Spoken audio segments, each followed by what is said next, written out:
Hello friends, welcome back to my channel. ನಾನು ಕೇವಲ 7 ದಿನಗಳಲ್ಲಿ ನನ್ನ ಕೂದಲನ್ನು ಇಷ್ಟು ಮೃದುವಾಗಿ ಸಿಲ್ಕಿಯಂತೆ ಮಾಡ್ಕೊಂಡಿದ್ದೀನಿ. ಕೂದಲಿನ ಉದ್ದ ತುಂಬ ಜಾಸ್ತಿ ಆಗಿದೆ. ಕೇವಲ 1 ವಾರದಲ್ಲಿ ನನ್ನ ಕೂದಲು ಭುಜದಿಂದ ಮೊಣಕಾಲಿನವರೆಗೂ ಬೆಳೆದಿದೆ. ನಂಬಿಕೆ ಬರೆದಿದೆ. ಈ ಮನೆಮದ್ದನ್ನು ಒಂದು ಸಲ ಬಳಸಿ ನೋಡಿ. ನಿಮ್ಮ ಕೂದಲು ಎಷ್ಟೇ ರಫ್ ಆಗಿರಲಿ, ಗಟ್ಟಿಯಾಗಿರಲಿ, ಈ ಮನೆಮದ್ದು ಅದನ್ನು ತುಂಬ ಮೃದುವಾಗಿ ಮತ್ತು ಸಿಲ್ಕಿಯಂತೆ ಮಾಡುತ್ತೆ. ಕೂದಲಿಗೆ ಹೊಳಪು ಬರುತ್ತೆ ಮತ್ತು ಕೂದಲಿನ ಬೆಳವಣಿಗೆ ಕೂಡ ಹೆಚ್ಚಾಗುತ್ತೆ. ನಾನು ಗ್ಯಾರಂಟಿ ಕೊಡ್ತೀನಿ, ಇದನ್ನು ಬೋಳು ತಲೆ ಮೇಲೆ ಹಚ್ಚಿದ್ರೂ ಕೂಡ ಹೊಸ ಕೂದಲು ಬರೋದಕ್ಕೆ ಆರಂಭ ಆಗುತ್ತೆ. ಸುಮಾರು ಜನರು ಈ ಮನೆಮದ್ದನ್ನು ಬಳಸಿದ್ದಾರೆ. ಅಕ್ಕಪಕ್ಕದಲ್ಲಿ ಇರುವ ಮನೆಯವರು ಕೂಡ ಈ ಮನೆಮದ್ದಿನಿಂದ ತುಂಬ ಖುಷಿಯಾಗಿದ್ದಾರೆ. ಈಗ ನೀವು ನೋಡ್ಬೋದು, ಯಾರ ತಲೆಯಲ್ಲೂ ಕೂಡ ಕೂದಲಿರಲಿಲ್ವೋ ಅಲ್ಲಿ ಹೊಸ ಕೂದಲು ಬೆಳೀತಾ ಇದೆ. 2 ತುದಿ ಒಡೆಯುವ ಸಮಸ್ಯೆ ಅಂದರೆ ಸ್ಪ್ಲಿಟ್ ಎಂಡ್ಸ್ ಏನಾದರೂ ಇದೆ, ಒಣ ಕೂದಲಿನ ಸಮಸ್ಯೆ ಕಡಿಮೆ ಆಗಿದೆ. ಕೂದಲು ತುಂಬ ವೇಗವಾಗಿ ಬೆಳೀತಾ ಇದೆ. ಕೂದಲು ಉದ್ದ ಆಗ್ತಾ ಇದೆ, ದಟ್ಟವಾಗ್ತಾ ಇದೆ. ಕೂದಲಿಗೆ ವ್ಯಾಲ್ಯೂಮ್ ಮತ್ತು ದಪ್ಪತನ ಬರ್ತಾ ಇದೆ. ನೀವು ಈ ಮನೆಮದ್ದನ್ನು ಬಳಸಿದ್ರೆ ಬದಲಾವಣೆಯನ್ನು ನೀವೇ ಗಮನಿಸ್ತೀರ. ಮೊದಲ ಸಲ ಬಳಸಿದಾಗಲೇ ಇದರ ಫಲಿತಾಂಶ ಕಾಣೋದಕ್ಕೆ ಶುರುವಾಗುತ್ತೆ. ಇದಕ್ಕಾಗಿ ನಮಗೆ ಏನು ಬೇಕು ಅಂದರೆ ಅಲೋವೆರಾ ಬೇಕು. ಯಾಕೆಂದರೆ ಅಲೋವೆರಾದಲ್ಲಿ ಪ್ರೋಟಿಯೋಲಿಟಿಕ್ ಎಂಜೈಮ್ ಇರುತ್ತೆ. ಇದು ತಲೆಯ ಚರ್ಮದಲ್ಲಿರುವ ಸತ್ತ ಚರ್ಮದ ಕಣ ಮತ್ತು ಹುರುಪನ್ನು ತೆಗೆದುಹಾಕುತ್ತೆ. ಇದರಿಂದ ಕೂದಲಿನ ಬೇರು ತುಂಬ ತೆರೆದುಕೊಡುತ್ತೆ, ರಕ್ತ ಸಂಚಾರ ಸರಿಯಾಗಿ ನಡೆಯುತ್ತೆ. ಅಲೋವೆರಾದಲ್ಲಿ ಕಂಡೀಷನಿಂಗ್ ಗುಣಗಳು ಕೂಡ ಇದೆ. ಅದರಿಂದ ಇದು ಕೂದಲನ್ನು ತುಂಬ ಮೃದುವಾಗಿಸುತ್ತೆ. ನಿಮ್ಮ ಕೂದಲು ಸಿಲ್ಕಿ ಅಂತ ಆಗಬೇಕು, ಹೊಳಪು ಬರಬೇಕು ಅಂದರೆ ಈ ಮನೆಮದ್ದನ್ನು ಸಂಪೂರ್ಣವಾಗಿ ನೀವು ನೋಡಲೇಬೇಕು. ಇದನ್ನು ಹೇಗೆ ತಯಾರಿಸಬೇಕು, ಹೇಗೆ ಹಚ್ಚಬೇಕು ಅನ್ನೋದನ್ನು ಸರಿಯಾಗಿ ತಿಳ್ಕೊಳ್ಬೇಕು. ಯಾಕೆಂದರೆ ತಯಾರಿಸುವಾಗ ಒಂದು ಹಂತವನ್ನು ಕೂಡ ಬಿಡಬಾರ್ದು. ಹಚ್ಚುವ ವಿಧಾನದಲ್ಲೂ ಯಾವುದೇ ತಪ್ಪು ಮಾಡಬಾರ್ದು. ಆಗ ಮಾತ್ರ ನಿಮಗೆ ಹೇಳಿದ ಫಲಿತಾಂಶ ಸಿಕ್ಕೇ ಸಿಗುತ್ತೆ. ಹಾಗಾದರೆ ರೆಡಿಯಾಗಿ ಈ ವಿಡಿಯೋವನ್ನು ಸಂಪೂರ್ಣವಾಗಿ ನೋಡಿ. ನಾವು 100% ನೈಸರ್ಗಿಕ ಅಲೋವೆರಾ ಎಣ್ಣೆಯನ್ನು ತಯಾರಿಸ್ತಾ ಇದ್ದೀವಿ. ಇದನ್ನು ಬಳಸಿದರೆ ನಿಮ್ಮ ಕೂದಲು ತುಂಬ ಮೃದು ಆಗುತ್ತೆ, ಸಿಲ್ಕಿ ಅಂತ ಆಗುತ್ತೆ. ಕೂದಲು ಬೆಳೆಯೋದಕ್ಕೆ ಆರಂಭ ಆಗುತ್ತೆ. ಕೂದಲು ಉದುರುವುದು ಕಡಿಮೆ ಆಗುತ್ತೆ. ಮುಖ್ಯವಾಗಿ ಇದು ಮನೆಯಲ್ಲೇ ತುಂಬ ಈಸಿಯಾಗಿ ತಯಾರಾಗುತ್ತೆ. ಮಾರುಕಟ್ಟೆಯಲ್ಲಿ ಸಿಗುವ ರಾಸಾಯನಿಕ ಮಿಶ್ರಿತ ಅಲೋವೆರಾ ಎಣ್ಣೆ ಖರೀದಿಸುವ ಅವಶ್ಯಕತೆ ಬರೋದಿಲ್ಲ. ಮೊದಲು ಅಲೋವೆರಾ ಎಲೆಯನ್ನು ಕತ್ತರಿಸಿದ ಭಾಗವನ್ನು ನೀರಿನಲ್ಲಿ 1 ಗಂಟೆ ಮುಳುಗಿಸಿಡಬೇಕು. ಇದರಿಂದ ಅದರಲ್ಲಿರುವ ಹಳದಿ ಬಣ್ಣದ ಲೇಟೆಕ್ಸ್ ಹೊರಬರುತ್ತೆ. ಕೆಲವರು ಅಲೋವೆರಾ ಬಳಸಿದಾಗ ತಲೆಗೆ ತುಂಬ ಕೆರೆತ ಬರುತ್ತೆ ಅಂತ ಹೇಳಿರ್ಬೋದು. ಅದಕ್ಕೆ ಕಾರಣ ಇದು ಗಿಡದಲ್ಲಿರುವಂತಹ ಆ ಲೇಟೆಕ್ಸ್ ಭಾಗನೇ ಅಂತ ಹೇಳ್ಬೋದು. ಇದನ್ನು ತೆಗೆದ ನಂತರ ಅಲೋವೆರಾ ಜೆಲ್ ಸಂಪೂರ್ಣವಾಗಿ ಕೆಲಸ ಮಾಡೋದಕ್ಕೆ ಶುರುವಾಗುತ್ತೆ. ನೀರಿನಲ್ಲಿಟ್ಟಾಗ ನೀರು ಹಳದಿ ಬಣ್ಣಕ್ಕೆ ತಿರುಗುತ್ತೆ. ಯಾಕೆಂದರೆ ಅದರಲ್ಲಿರುವ ಲೇಟೆಕ್ಸ್ ಹೊರಬಂದಿರುತ್ತೆ. ಸಾಮಾನ್ಯವಾಗಿ ಅಲೋವೆರಾ ಬಗ್ಗೆ ಎಲ್ಲರೂ ಕೇಳಿರ್ತೀರ. ಇದನ್ನು ನಮ್ಮ ಸ್ಕಿನ್ಗೆ ಹಚ್ಚಿದ್ರೆ ಚರ್ಮದ ಬಣ್ಣ ಕೂಡ ಹೊಳಪು ಬರುತ್ತೆ. ಕೂದಲಿಗೆ ಹಚ್ಚಿದ್ರೆ ಕೂದಲು ತುಂಬ ಮೃದುವಾಗಿ ಸಿಲ್ಕಿ ಅಂತ ಆಗುತ್ತೆ. ಯಾಕೆಂದರೆ ಇದರಲ್ಲಿ ವಿಟಮಿನ್ ಎ, ಸಿ, ಇ ಮತ್ತು B12 ಕೂಡ ಇದೆ. ಇವು ತಲೆಯ ಚರ್ಮದಲ್ಲಿನ ರಕ್ತ ಸಂಚಾರ ತುಂಬ ಜಾಸ್ತಿ ಮಾಡುತ್ತೆ. ಕೂದಲಿನ ಬೇರುಗಳನ್ನು ತುಂಬ ದೃಢ ಮಾಡುತ್ತೆ.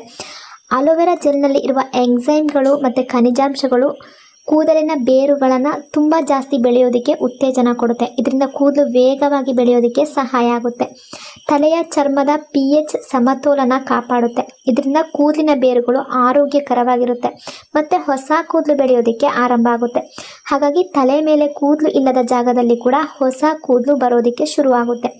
ಇಂದಿನ ದಿನಗಳಲ್ಲಿ ಚಿಕ್ಕ ವಯಸ್ಸಿನಲ್ಲೇ ಕೂದಲು ಬಿಳಿಯಾಗುವ ಸಮಸ್ಯೆ ತುಂಬ ಸಾಮಾನ್ಯವಾಗಿದೆ ಅಲ್ವಾ? ಇದರಿಂದ ಇದು ರಕ್ಷಣೆ ನೀಡುತ್ತೆ. ಯಾಕೆಂದರೆ ನಾನು ಹೇಳಿದ ಖನಿಜಾಂಶಗಳು ಕೂದಲಿನ ಬೇರುಗಳಿಗೆ ಹೋಗಿ ಕೂದಲಿನ ನೈಸರ್ಗಿಕ ಬಣ್ಣವನ್ನು ಕಾಪಾಡೋದಕ್ಕೆ ಸಹಾಯ ಮಾಡುತ್ತೆ. ಇದರಿಂದ ಕೂದಲು ಕಪ್ಪಾಗಿ ದಟ್ಟವಾಗಿ ಬೆಳೆಯುತ್ತೆ. ಕೂದಲಿಗೆ ಒಳ್ಳೆಯ ಹೊಳಪು ಬರುತ್ತೆ. ಈ ಮನೆಮದ್ದು ನಿಮ್ಮ ಕೂದಲಿಗೆ ಯಾವುದೇ ಸಮಸ್ಯೆ ಬರದಂತೆ ನೋಡಿಕೊಳ್ಳುತ್ತೆ.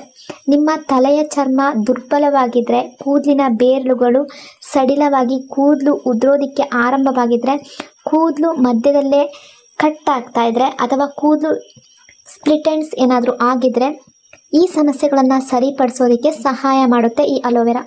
ನಾವೀಗ ತಗೊಳ್ತಾ ಇರುವಂಥ ಈ ಅಲೋವೆರಾ ಜೆಲ್ಲನ್ನು ಸಾಮಾನ್ಯ ಜೆಲ್ ಅಂತ ಭಾವಿಸಬೇಡಿ. ಇದು ತುಂಬ ಶಕ್ತಿಶಾಲಿಯಾಗಿದೆ. ಇದು ಕೂದಲಿನ ಹಾನಿಯನ್ನು ಬೇಗ ಸರಿಪಡಿಸಿ ಕೂದಲಿಗೆ ಪೋಷಣೆ ನೀಡುತ್ತೆ.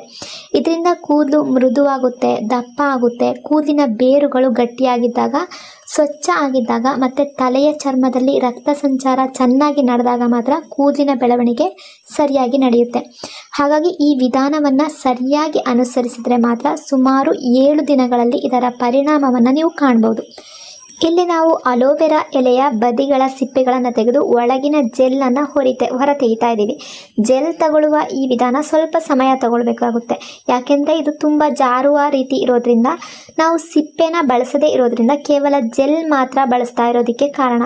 ಶುದ್ಧ ಮತ್ತು ಬೇಗ ಪರಿಣಾಮ ಬೀರುತ್ತೆ ಅಂತ. ಅಂದರೆ ಅದು ನಮ್ಮ ಹೇರ್ಗೆ ಒಳ್ಳೆ ಪೋಷಕಾಂಶ ನೀಡುತ್ತೆ. ನೀವು ಬಯಸಿದ್ರೆ ಸಿಪ್ಪೆಯೊಂದಿಗೆ ಕೂಡ ಸಣ್ಣ ಸಣ್ಣ ತುಂಡುಗಳಾಗಿ ಕತ್ತರಿಸಿ ತಗೊಳ್ಬೋದು.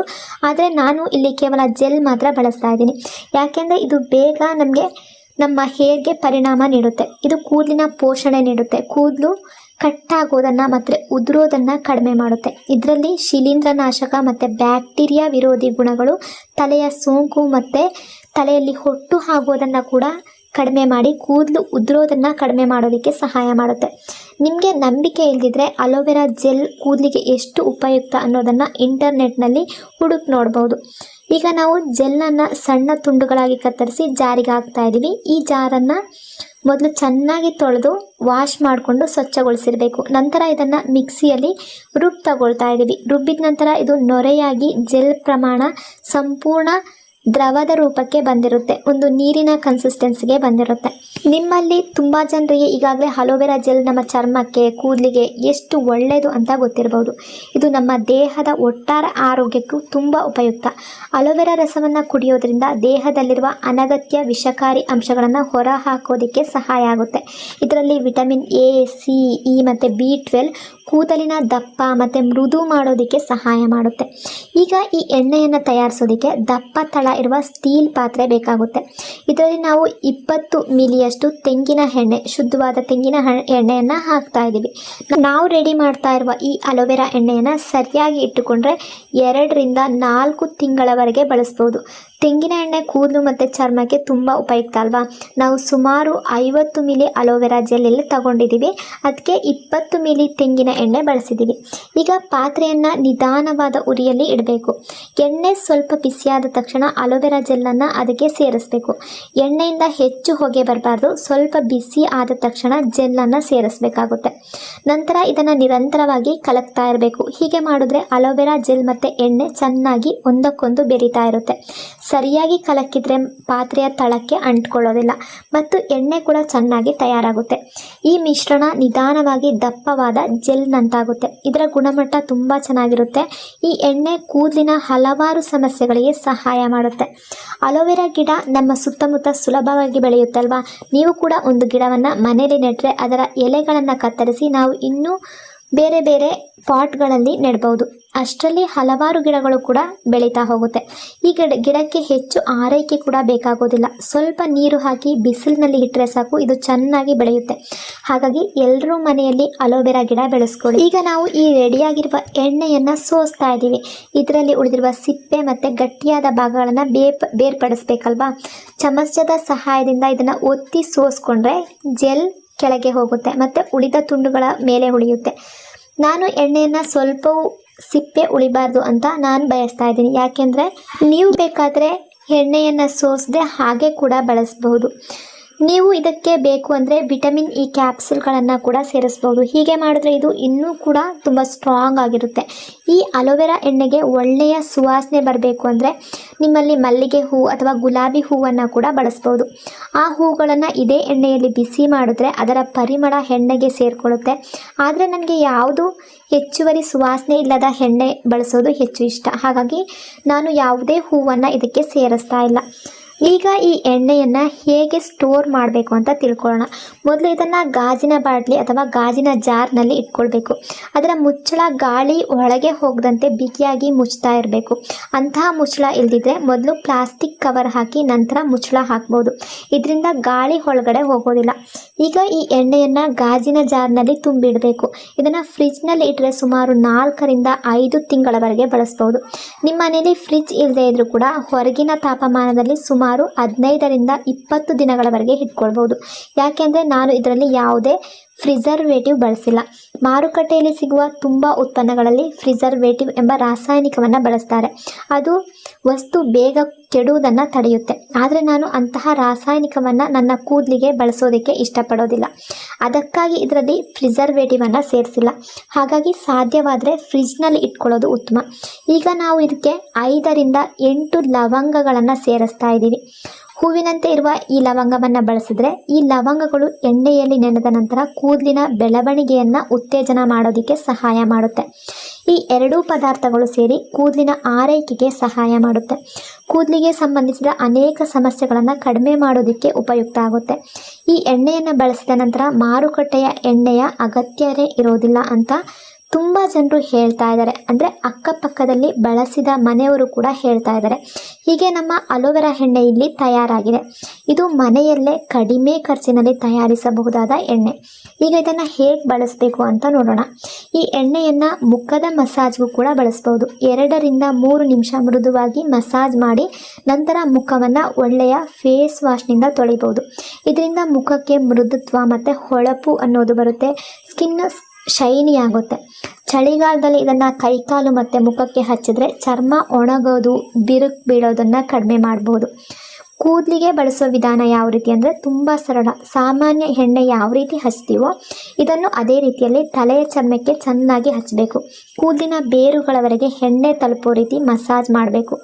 ಸಾಧ್ಯವಾದರೆ ನೀವು ರಾತ್ರಿ ಮಲಗುವ ಮುಂಚೆ ಈ ಎಣ್ಣೆಯನ್ನು ಹಚ್ಚಿ ಬೆಳಗ್ಗೆ ಯಾವುದಾದ್ರೂ ಮೃದುವಾದ ಶ್ಯಾಂಪು ಬಳಸಿ ತಲೆಯನ್ನು ವಾಶ್ ಮಾಡ್ಕೊಳ್ಳಿ. ಇದರಿಂದ ಕೂದಲು ಚೆನ್ನಾಗಿ ಕಂಡೀಷನ್ ಆಗಿರುವಂತೆ ಮೃದು ಆಗಿರುತ್ತೆ. ಸೊ ತುಂಬ ಉಪಯುಕ್ತ ಆಗಿರುವಂತಹ ಈ ಆಯಿಲ್ ನಿಮಗೆ ಇಷ್ಟ ಆಗಿದೆ ಅಂತ ಅಂದ್ಕೊಂಡಿದ್ದೀನಿ.